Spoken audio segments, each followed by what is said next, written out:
मु चित्तरंजन सामल जिला परिषद सभ्य टांगी आज विजु जनता दलर 24 गोटी पंचायत आमर ब्लॉक सभापति धीरेन्द्र जेठी नेतृत्व में एक जरूरी बैठक आयोजन करा जायछि। बैठक आहूत होबार एकमात्र लक्ष्य होछि आज सारा ओडिशा रे आईन श्रृंखला परिस्थिति विपर्यस्त होइछि। आज दिन द्विपहर लोक को बाड़े मारी दिया जाउछि। दिन द्विपहर लोक को तले पकई तापर मोटरसाइकिल चढ़ी मारी दिया। दिन द्विपहर जो मैंने पत्थर काट ठारू बेआईन काम को विरोध कर हाथ काटी बेक काटी मारी दिया। यही परिस्थिति रे टांगी अंचल आमर एक शांति प्रिय अंचल को अशांत करने बीजेपी जो दुई जन प्रार्थी थे, जड़े सालेपुर जड़े आठगढ़ अरिंदम राय एवं अभय बारिक, ये दुई जन किसी असामाजिक लोक को धरी ब्लॉक परिसर भीतर को प्रवेश करी ब्लॉक रो जिते कार्य जिते ऑफिसर अच्छा एबीडीओ पर्यंत समस्त को घोषणा अटरा करने सह महिला कर्मचारी को दुर्व्यवहार करने पछई नथिले एवं परवर्ती पर्यायर सालेपुर विधायक आठगढ़ विधायक को धमक देकर गले एवं कहले जदि आम कथार ब्लॉक रे काम न हबो आमे कहारी को छाड़बूनी जड़े जड़े कि इज्जत महत नबू।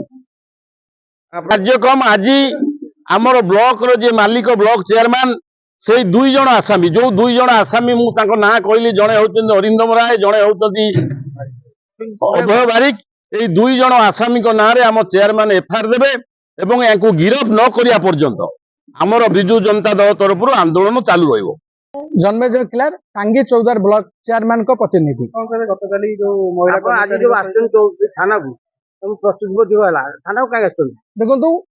गतकाली जो भली भाव में दुई जन बीजेपी नेता जे कि विधायक प्रार्थी भाव में गत निर्वाचन में ठिया होते जड़े होती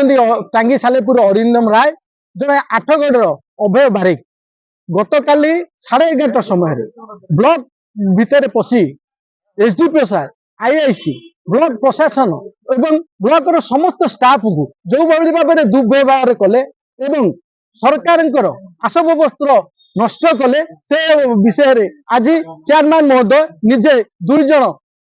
से